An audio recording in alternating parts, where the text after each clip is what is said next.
Buenos dias, and welcome to another episode of the Godfather Minute. With me, Alex Robinson. And with me, Andy Robinson. Together, collectively, we make up the Godfather Minute Monster Brothers. How you doing, Alex? Good. Today we're talking about minute 10, double digits. We're in double-digit territory, Dewey Decimal double-digit territory. Alex, repeat after me. E minuto. Numero. Dieci. That's it. That's pretty simple. Yeah. I like it. I wish all of them were that quick. Well, you can just say dieci for everyone, and they'll forgive you. Cause, yeah, no. Yeah. I don't think anyone listens past that point anyway. So yeah. And when we rate the minute later, we'll finally be on a real base 10 scale. Un to dieci. Yeah. Tell us about the minute, Alex. Well, we're talking about minute 10. We're on Ellis Island. Simple Vito makes his way through the process of coming to America, culminating in an immigration official bestowing him his new name, Vito Corleone. Wow. That's it. That's all that happens. The first 45 seconds or so is, I don't want to say filler, but a lot of really cool shots. Yeah, it's setting the mood. You see the whole... It's like a United Colors of Benetton, of all the people coming to America. You can't say that anymore, Alex. What? You just plugged the Benetton. Oh, are they even in? Do they exist anymore? Benetton? I don't know. I feel like they do. You don't think they do? I don't know. I haven't heard of Benetton. We'll ask. We'll answer. All right. Well, I really like it because there's a lot of energy in this scene with all these different people getting processed. Yeah. But if in case you didn't notice, I'm going to point out the camera was moving the whole time. Yeah. It wasn't just Coppola didn't just have a static shot of all this going on. It was always rolling. Yeah, it's like you're part of you're in there with the rabble. Yeah, you are moving with them from their home country to the United States. You, as the viewer, also see opportunity and feel that. So the most noteworthy thing, of course, is we find out the secret origin of how Vito Corleone got his name, and one thing I'm surprised at is that he kept it.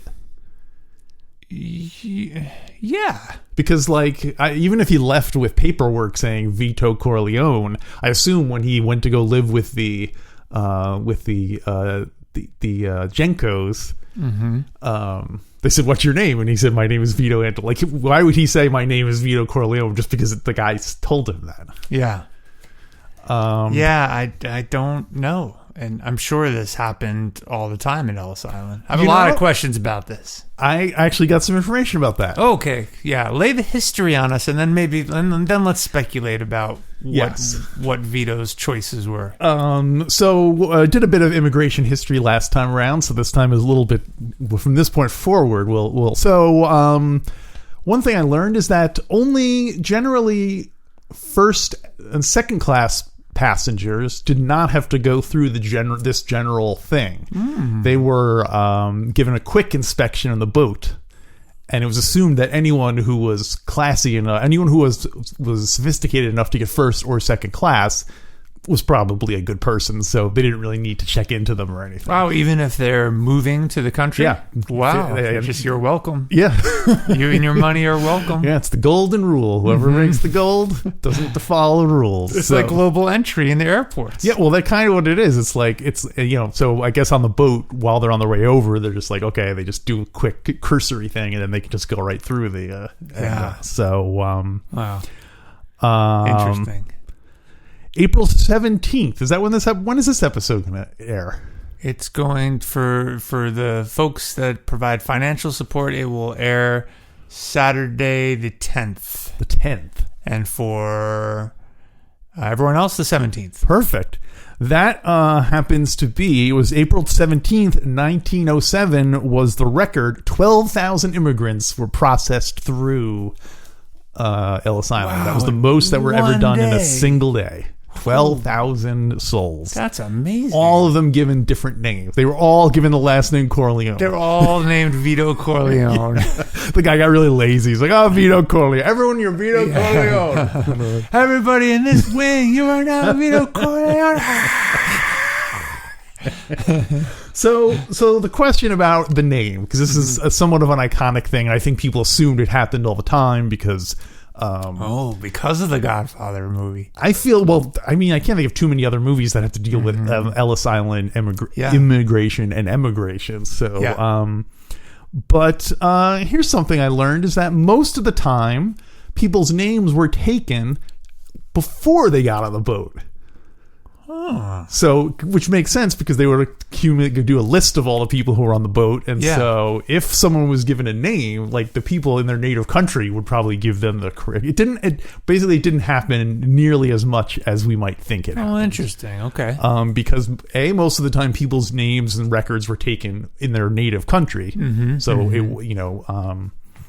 well, maybe Vito, being on the run from the influential and powerful Don Ciccio, maybe his helpers, that the family that helped him, maybe they knew not to get his name on the ship's manifest because someone might report to Don Ciccio.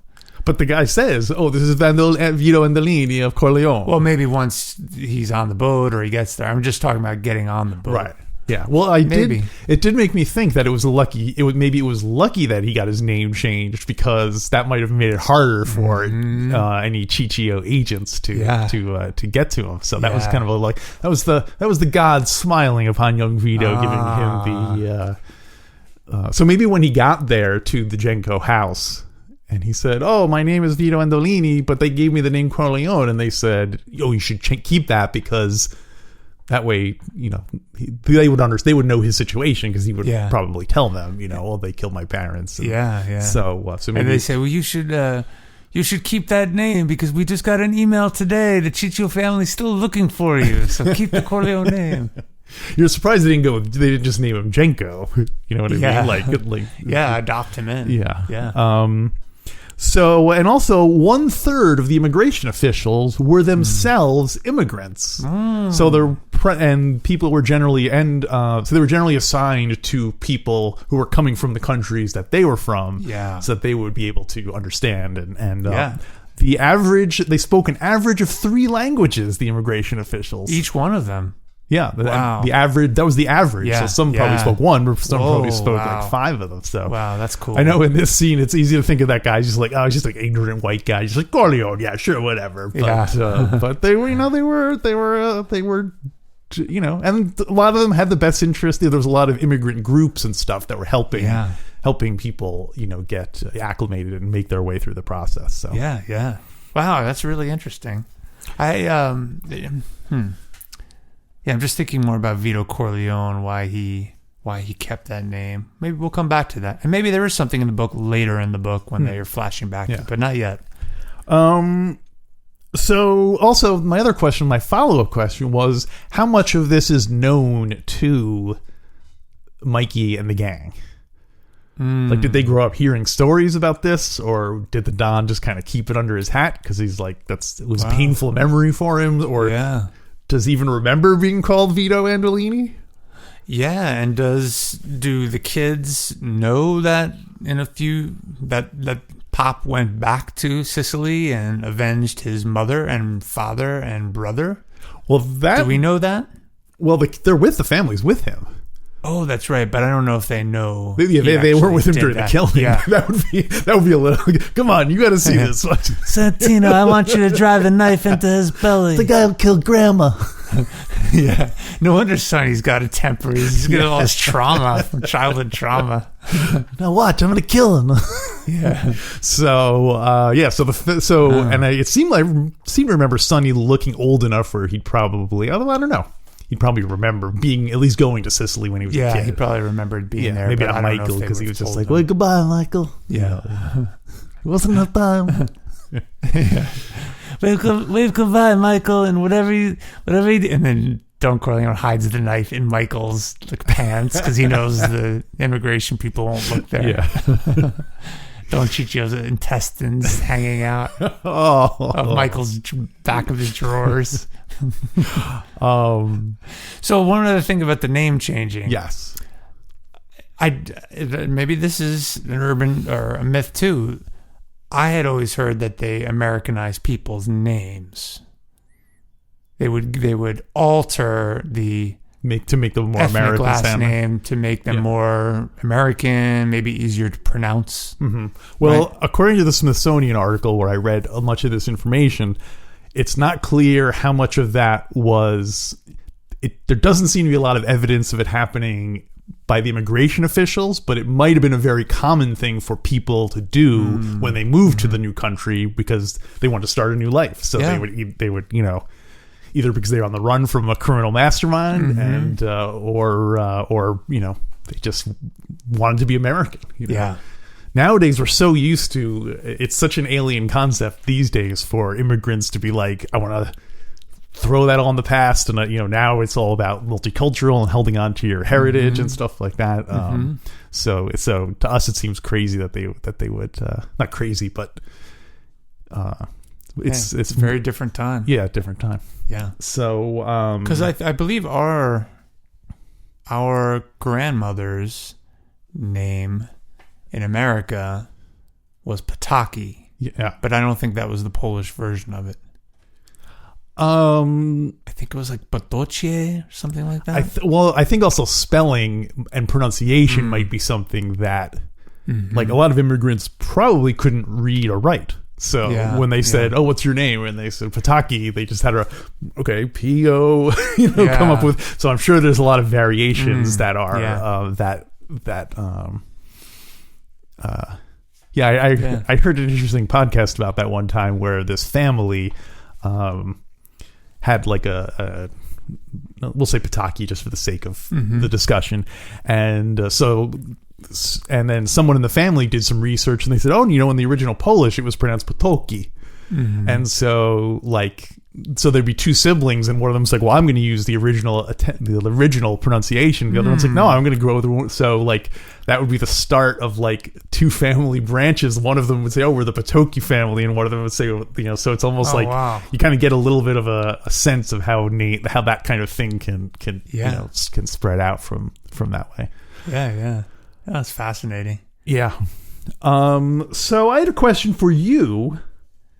What would you change your name to if last name? Yeah. Well, would you make it more easy to pronounce? Well, let's start with first names. Yes. Or stage names. So I've been watching a lot of Larry Sanders. Yeah. Larry Sanders show, which is great. And Rip Torn is a fantastic character. Artie, he's great. He is so great. He's one of the great characters of all time. Yeah, he really is. And so I was thinking, Rip Torn, that can't be his real name. And I think you and I had talked about it. And I said, that would have been the coolest stage name if I had taken as a bassist or a musician, Rip Robinson. Rip? Rip's a pretty good first name. That's pretty cool. And I don't think, is there a real first name, Rip? Does that come from something? Like Ripley? Believe it or not. But Rip Robinson sounds damn cool. Maybe I'll start using that. Yeah. Right? I need to update my image. You do. Andy's kind of... Whoa, I can say that. You can't say that. I think Andy's kind of like a... Yeah. Yes. Well, I'm trying... Maybe I'll just spell Andy different. Like A-E-I-N-D. R-I-P. Everyone's like, Rip. Oh, no, I pronounce it Andy. Maybe starting next episode, maybe we'll each use a different name and see how it pans out. Okay. If people, before we get to the paywall break, we should announce that we reached a milestone. Long time ago, when we first started doing our pay system for people, way back, we're talking years ago, 1902. We set a stretch goal, I think it's called, where if we got to a certain amount, we would do a commentary for Godfather 3. What are you trying to tell me, Alex? I'm trying to tell you that we did it. Woo! We have reached the goal, which means you and I are now contractually obligated. We have a contract, no matter how small it is, to do a commentary for GF3. Wow. Oh, that's fun. So that is awesome. Well, either your brains or either your voice or your brains are going to be on that immobiliare stock certificate. I prefer a little bit of both. So really, we made it? Yeah, we did. Oh, that's so fun. We are now we finally have not just a reason, but a requirement. We finally have a friendly government that's ready to do it. So now the question is, and I'm going to we're going to put this on our Patreon page to let people vote. I figure is the best way to do it. Mm-hmm. Do we do Godfather 3 as we originally promised, or do we do Coda, the death of Michael Corleone? Give us a call and let us know what you think. All right. Maybe you can post it. Maybe you can get some of your Hollywood friends to post it in the in the Fredo Corleone's Mickey Mouse nightclub to see what they say. Sure, Mikey. Anything for my Godfather. So this will be a Patreon exclusive. So if you are not a paying person and you want to hear this commentary track, which we have not done yet, and it'll probably be a month before we get to it, because we want to do it when we can record in person. You're totally immunized, right? Totally immunized. I'm halfway immunized. Got one of the 2 shots. So once that happens, we'll both be able to watch it in person together. Mm-hmm. And so if you want to hear us do that, go to godfatherminute.com/support. Any Patreon, no matter what level you're at, we'll be able to hear this exclusive commentary track so this is going to be like a 3-hour commentary. Oh, this is going to be great. Now, Alex, I've never done a commentary before. Nor have I. Really? I would assume you would have done one. Nope. Can you walk me through the options? Or were you just watching it and talking at the same time? Yes. Do we count down so people watch it? Do we say like 3, 2, 1, start, so people can watch it? Or are they just hearing us talk? They're not hearing the movie, right? No, they're not hearing the movie. What we'd probably do is say, okay, we're like, okay, you see the Paramount logo now, and then people can queue up. It doesn't have to be like time to the second, as long as roughly it's like a Dark Side of Oz. Dark Side of the Oz. Yeah. When there's a side. Anyway, when the 18th star of the Paramount logo comes spinning into the picture, yes, that's when you unpause it. Yes, it doesn't have to be precise, but that's when you unpause it. So you pause it beforehand. Yeah, you pause it. Yeah, that's right. Yeah. Okay, and then you unpause it. You press play. Can you even do that nowadays with movie watching technology? Go frame by frame.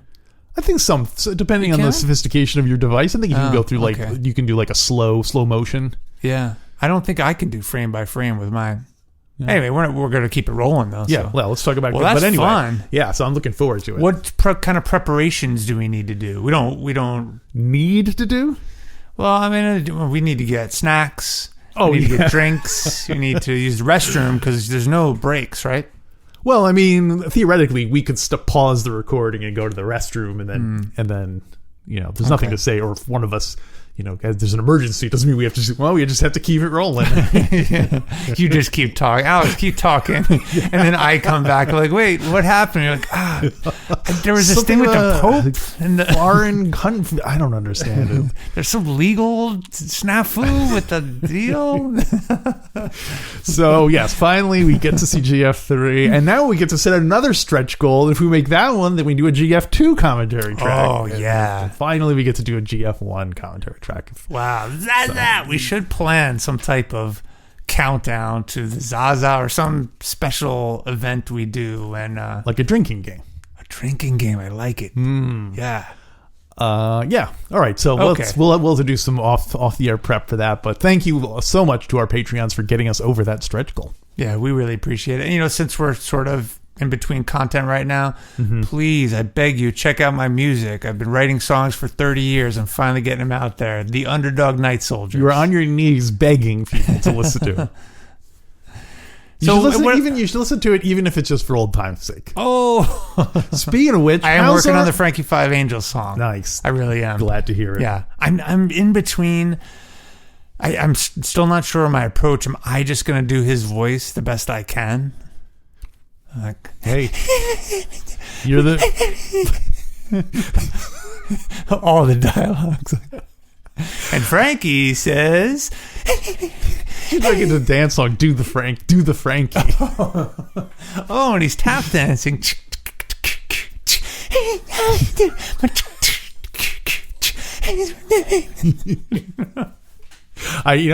My one suggestion is that the song should end with him saying "Cheech, amor," or what does he say? Oh, yeah, la porte, the door. Yeah. That should be the last thing, and then it should end.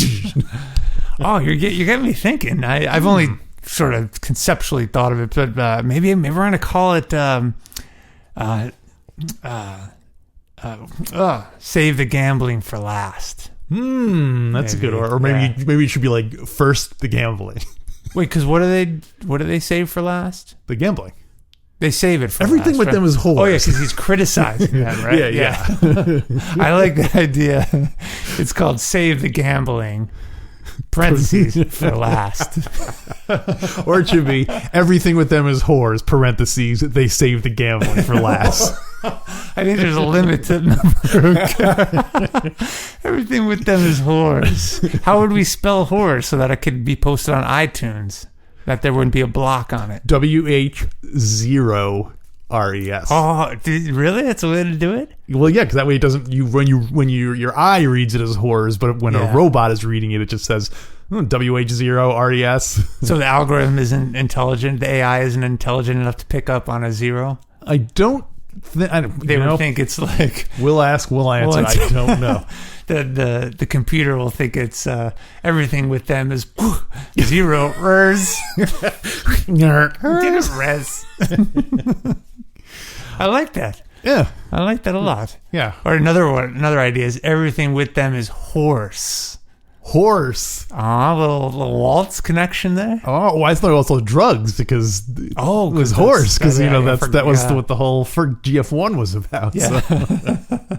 Yeah, it never occurred to me that it starts with a horse getting its head cut off and it has to do with smuggling of heroin. I wonder if that's is that ring theory? Huh. Never thought about that. Yeah. Interesting. Yeah. And Johnny is with his new part. He's getting, quote, back in the saddle. And his voice is weak because he's hoarse. Whoa. I think you got yourself some ring theory. You got everything with him is ring theory. Everything with him is ring theory. We got to create some ring theory while we got the mental capacity. So it's so fun to thrust Frankie Five Angel's character into other settings. Yeah, totally. He works everywhere. He works everywhere. Game design. Go. Did you say game design? Game design. Go. I don't know. You put me on the spot. I don't know that.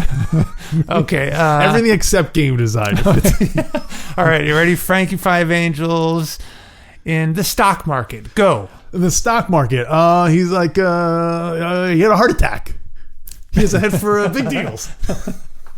Okay, let's try another. One more. Oh, I thought you were going to say you could put like Frankie Five Angels in any type of movie. Like you could put him in a history. You could put him in like a, in a comedy movie. You could put him in a children's film. All these different types of like genres. That I guess children's films. Is that a genre? I don't know. Yeah, maybe. Yeah.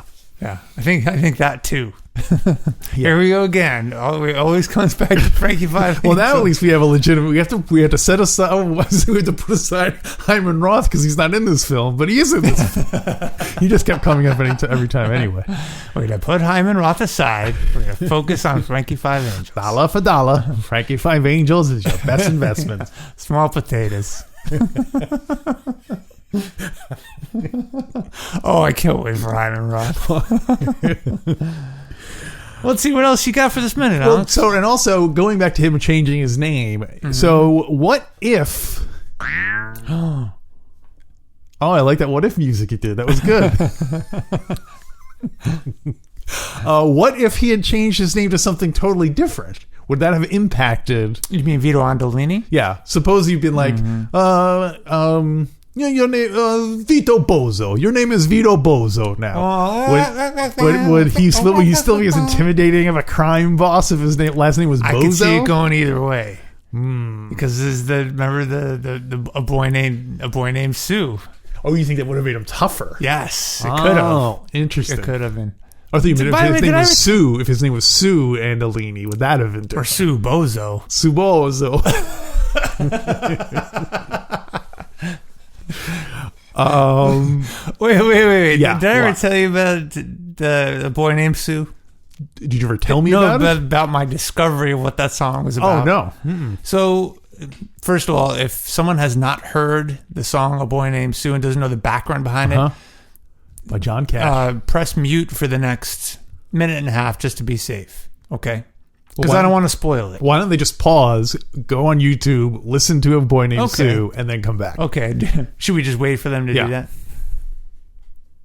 So what's up? Do you think there are that many people who don't? There probably are a lot of people who don't know. It's getting kind of old, I think. Yeah. I was watching a YouTube video, and didn't have anything to do with... Actually, it did have to do with music, and the person was like... This musician who's still active now started their career in 1999. They've been doing music since before I was born. Whoa. And I was just like, is that? Wow. Yeah, that's... I don't know why. It just seemed weird to me. I can understand being like... Because, I mean, when I grew up, there were people doing music since before I was born. It's not like Paul McCartney's still doing music, and he was doing music. It doesn't seem that incredible that someone was started in 1999, and they were still doing music. But I don't know. Maybe it's harder to... There's less longevity in music careers. I don't know. Or maybe people don't like... Someone else said that... you tend to put stuff before you were born. You tend to lump it all together into one thing. So anyway, they're probably back now. Tell me about your Boy Named Sue story. Well, it was just a couple years ago. Wait, one more person. Okay, go ahead. Right. Start it. I was listening to the radio and the song came on, and I wait, where did you hear that on the radio? I have Sirius Satellite Radio, and Willie's Roadhouse is a fantastic. Okay, so I like country. It's not radio. It's Sirius. No. Yeah. Dad, it's not radio. Yeah. It's Sirius. Yeah. I learned it from you, Dad. I learned it from you, Pop. And by the way, I like country. I don't like modern, nasty country. I like classic country. George Jones, Willie Nelson, Stonewall Jackson, Willie Nelson, like old school, really good stuff. So anyway, Merle Haggard, yes, Hank Williams, Chris Christopherson, Hank Williams. So A Boy Named Sue came on, and I definitely heard of this song, and I'm sure I heard it. I listened to it straight through, but I didn't remember what it was, what the kicker was, the twist in the end. Oh, what a fantastic song! I don't want to say it because I don't want to spoil it. Yeah, you don't want to ruin it. Well, everyone just listen to it now, though. Okay. So it turns out that in the end, he's a boy named Sue. It's at the end of the episode. No, you know who wrote that song? Oh, I don't remember. Shel Silverstein. Really? Yeah. The author? The author, Shel Silverstein. Wow. Yeah. But who's singing it? I think Johnny Cash is the most famous. It is Johnny Cash, yeah. Most famous version of it. Yeah. I'm 90% sure that's by Shel Silverstein. Okay. But we can find out. Yeah, so the end of the song. Do I reveal it, Alex? Yeah. Okay, so the end of the song, it turns out 50 years old. Verse 1. Kid is named Sue, getting his ass kicked, right? Chorus comes up. Verse 2, kid's getting older, getting his ass kicked, but he's always fighting back. He's getting tough because he's always getting beat up because he's a boy named Sue. Yeah, you can't do that nowadays. By the way, what do you mean? You can't beat someone up just because of their name. Oh, I thought you meant because you could people have all name different kinds Sue. of names. Well, maybe. I don't know. I think you can. Yeah, you probably can. You can name a person anything, can't you? Yeah. That's a question. If I wanted to say I had a baby and and the doctor's like, "What are you going to name your baby?" and I was like, "Shithead. I want to name my baby Shithead." Would they be like, "All right, we have to honor it," or is there someone who would step in and be like, "No, we can't do that"? Wow. It's we're going to name you Corleone. Corleone Shithead. Shithead Corleone. Shithead Corleone. No, that would be he'd be getting he'd be a tough guy doing that. So. Imagine if the Don was just like an alcoholic and not as nice a guy, very abusive. He's drinking more than he used to. Yeah. Imagine he's just like, hey, Santino, I'm going to start calling you Shithead Corleone because you make all these dumb moves. What's the matter with you? Yeah. So in the third verse, yes, we learned that it was his father. It was his father. Who named him Sue, and in order to toughen him up. Yeah. Yeah. That's a long way to go for that. Why are we talking about this? Because you were saying that naming him something, making him a bozo, he'd have to fight all the time. Bozo. Can I ask you a question? Yes. In the version that you heard, was it censored or was it uncensored? I didn't hear any beeps. Because I think the one I'm familiar with is a live version where he says like something. I'm gonna find the son of a bitch I'm the son of a bitch who named me Sue or something like that. And they bleeped out the son of a bitch part. Oh, funny! I don't remember. So that was the one I heard. So interesting. I wonder if I thought they bleeped out the name like a boy named. That would be much worse. You can't do that. It would be like, what did they call him? The song doesn't make any sense anymore. It must be so dirty. I think that is a great gimmick for a novelty song. Is what, bleeping every time there's a curse? No. It's a story, really about anything. Like, oh, this guy was such a jerk. He named his kid. Yeah, and the listener, you never hear what it is. I think, or she said to me, and I said, "Whoa!" and you never learn what it is, and you try to interpret what it is. It's kind of hard to even tell if it's something positive or negative. Everyone's just so surprised by what they say. I like it. Yeah. There is. I think bleeping is funnier many times than actually cursing. Oh yeah, because it it leaves it to your imagination. Mm-hmm. You know what's even funnier? What? And I do this. I don't do this on purpose, but it happens every now and then. I'll bleep one of us because we use a profanity. Yeah. And like when I said head, did you bleep that? I might. I might. You might have, you mean? Yes. Which would make this whole thing very meta because now we're talking about it. You know what? I'll go back and I'll bleep out every time we said the word Sue. Oh, to make that come true. And make that. Did you? But you didn't bleep it out just then. No. Oh, that's why it's funny. No.